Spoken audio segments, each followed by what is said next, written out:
Monitor digital. Alô, você que curte o Monitor Digital e estuda com a gente banco de dados. Chegou a hora de iniciar nossos estudos na linguagem SQL e começar a aprender a criar bancos de dados e entender um pouco mais sobre a criação de tabelas. Vamos lá? O clique da vez. Bom, gente, chegou a hora da gente conhecer a linguagem SQL. A linguagem SQL nos ajuda a nos comunicar com o banco de dados. Para isso, existem vários comandos que vão nos permitir criar bancos de dados, inserir dados, apagar, selecionar dados. Então, nós vamos conhecer um pouco mais.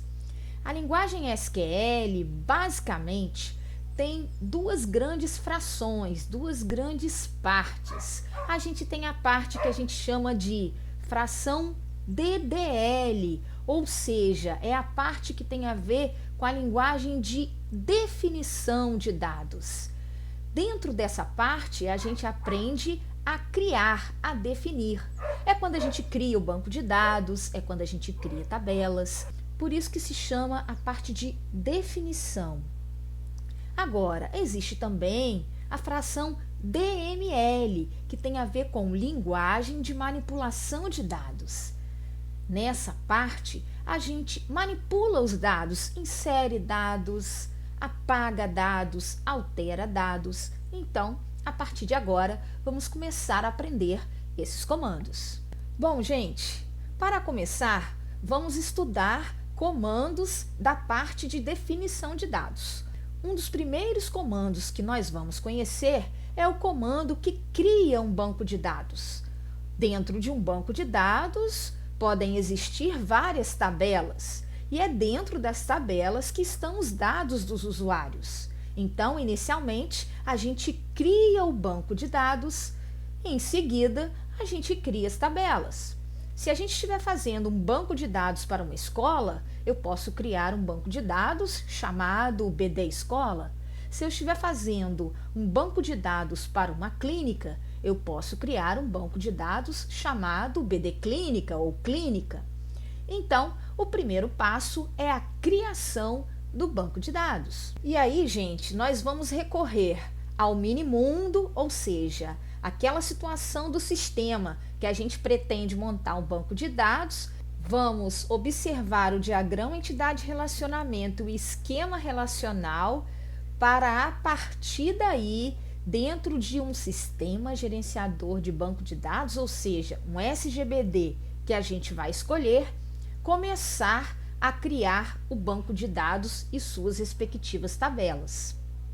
Nesse exemplo, nós temos aqui um pequeno trecho de um banco de dados que tem a ver com uma academia, onde a gente tem o trecho que diz que um professor ele pode instruir nenhuma ou várias modalidades. Vocês podem observar no desenho os atributos, o relacionamento e o esquema relacional. Então, como transformar isso em algo prático, num banco de dados físico? É isso que a gente vai começar a ver a partir de agora. Bom, gente, em nosso curso nós vamos usar o MySQL. Em uma outra videoaula vou mostrar para vocês como instalar um pacote que nos permite acessar comandos do MySQL, né? Criar bancos de dados e manipular esses dados. Mas antes de aprender o primeiro comando de criação de banco de dados, a gente precisa ficar atento a algumas regras para nomes de tabelas e de BDs.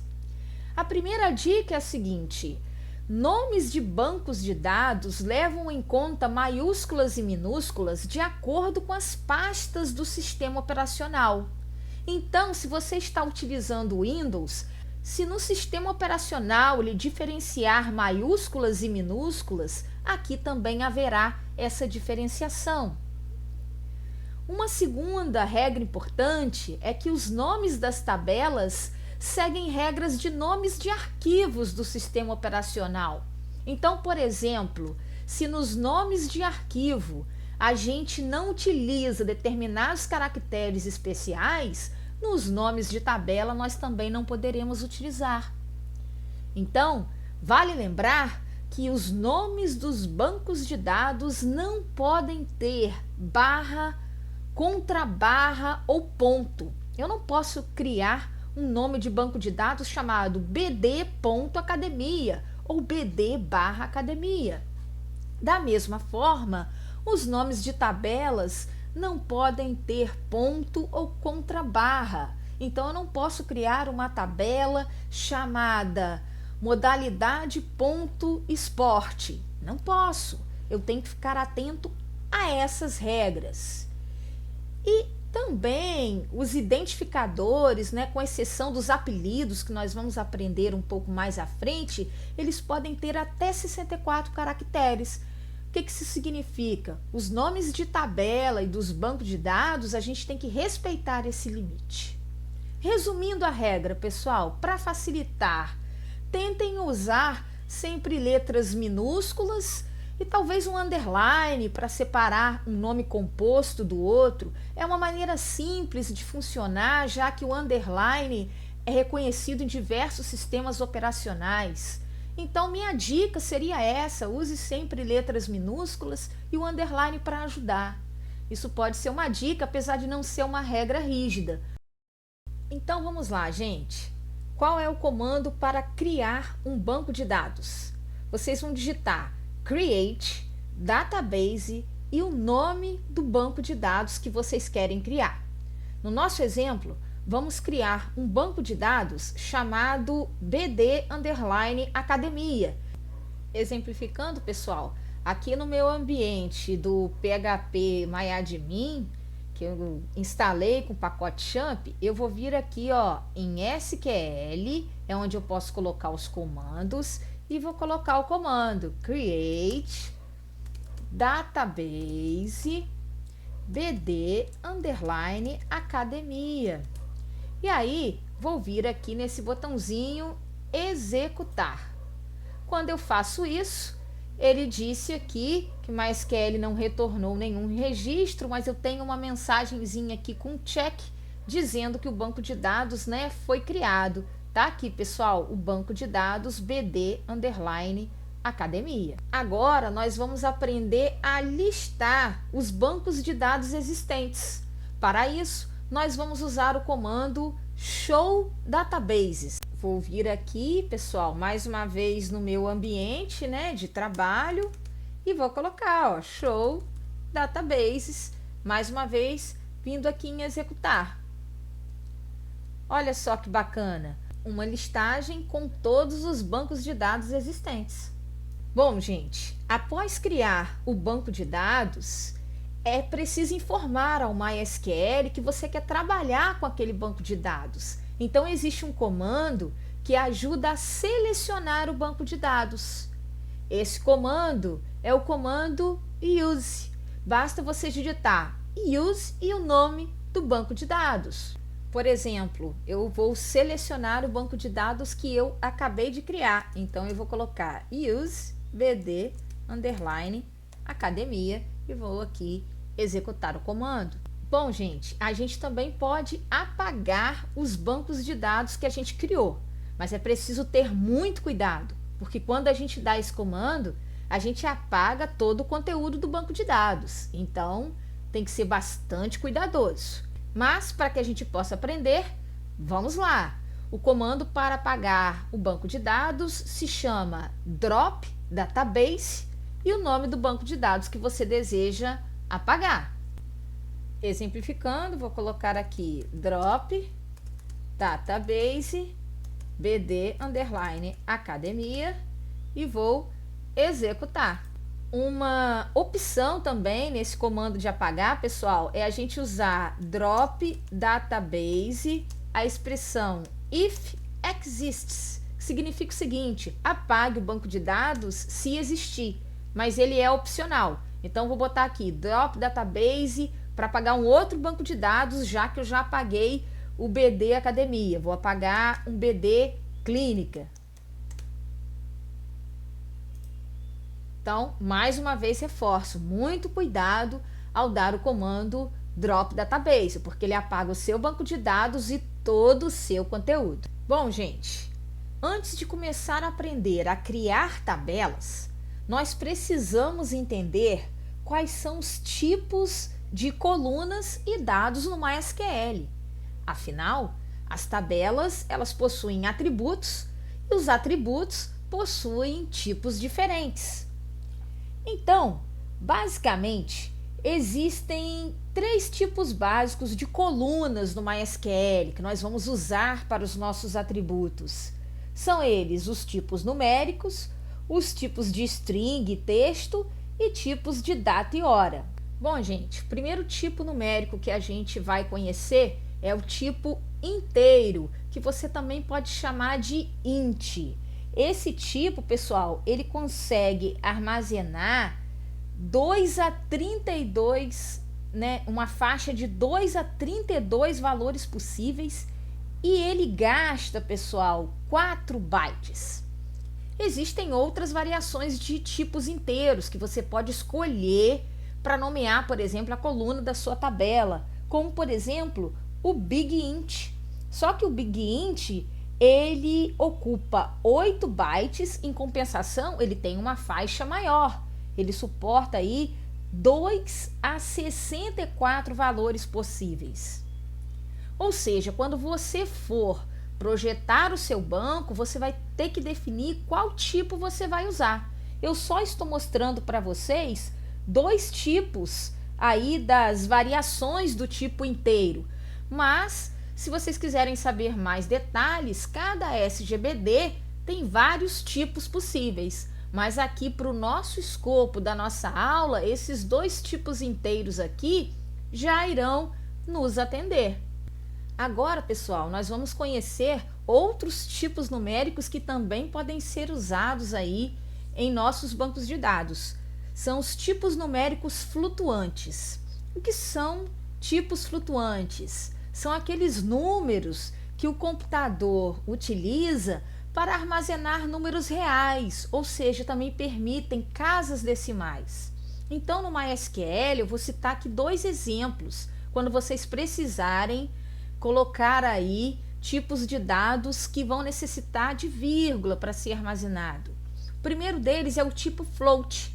Esse tipo float é um tipo que a gente fala de ponto flutuante com precisão. Ele permite, pessoal, uma faixa que vai de 1,18 vezes 10 a menos 38 a 3,40 vezes 10 a 38 valores possíveis. E com uma faixa similar para números negativos, ou seja, ele guarda números bem pequenos negativos e números bem grandes positivos, admitindo aí casas decimais. Mas se você precisar melhorar ainda mais a precisão, se o seu problema exigir mais precisão ainda, você pode usar o tipo double, que também aceita casas decimais, mas ele tem dupla precisão. A faixa dele, vocês podem ver que é uma faixa ainda mais robusta. Vai de 2,23 vezes 10 a menos 308 a 1,80 vezes 10 a 308, incluindo uma faixa similar para números negativos. Agora, gente, vamos entender os tipos que são usados aí para armazenar texto. E aí aqui vem 2 tipos muito conhecidos e que é muito importante que vocês saibam a diferença entre eles. O primeiro deles é o tipo char. Isso significa que são textos de tamanho fixo, strings de tamanho fixo. Então, char é geralmente seguido de um comprimento de string na hora que você especifica. Por exemplo, eu quero guardar a sigla de um estado, que eu sei que tem sempre 2 caracteres. Eu poderia colocar char2. Então, ela é usada para uma string fixa. Se eu não especificar esse tamanho, pessoal, ele automaticamente vai colocar char1. E aí a gente tem que ficar atento que o máximo que o tipo char permite, o tamanho máximo de caracteres, é de 255. Mas o que é mais importante que a gente precisa entender é que esse tipo char, ele sempre tem esse comprimento exato especificado. E aí, isso é obtido porque ele acrescenta espaços até completar o que foi especificado. Então, se eu coloquei char 20, mesmo que a palavra que eu coloque tenha só 3 letras, por exemplo, ele vai completar com espaço até ficar em 20. Então, a gente usa geralmente o char quando a gente sabe o tamanho exato, pessoal, que a string, o texto vai ter. Agora, o varchar, ele também permite no máximo 255 caracteres. Porém, ele é chamado de string com comprimento variável porque ele ocupa, pessoal, aquilo que realmente for colocado. Bom, gente, você deve então perguntar, mas se eu precisar colocar um texto que tenha mais que 255 caracteres, então existem outros tipos, pessoal, que permitem guardar mais caracteres. Os 2 exemplos que eu vou dar para vocês são os tipos text e o tipo blob. Esses tipos aceitam até 65.535 caracteres ou 64 kilobytes, pessoal. A diferença entre text e blob é porque os tipos blob são preparados para armazenar dados binários, né, ao invés de texto.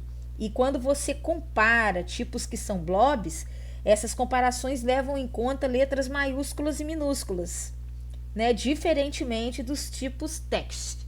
Mas, resumindo, quando vocês precisarem armazenar mais que 255 caracteres, vocês não vão poder usar char e varchar. Aí vocês podem usar o text ou o blob. Por fim, pessoal, eu vou mostrar para vocês quais são os tipos que a gente vai usar quando a gente precisar armazenar data e hora no nosso banco de dados. O MySQL tem o tipo time, que é usado para armazenar hora, e aí ele guarda hora, minuto e segundo, conforme esse formato que está aí na tela. Agora, se você precisar só de uma data, você pode usar o tipo date, com 4 dígitos do ano primeiro, depois 2 dígitos para o mês e 2 dígitos para o dia, né? Agora, se você precisar guardar tudo junto, a data e a hora, você pode usar o tipo datetime. Bom, gente, com essas informações sobre os tipos, a gente vai ser capaz de pensar nos atributos das tabelas e começar a criar as tabelas. Mas a gente vai deixar esse assunto para a nossa próxima aula. Aguardo vocês lá.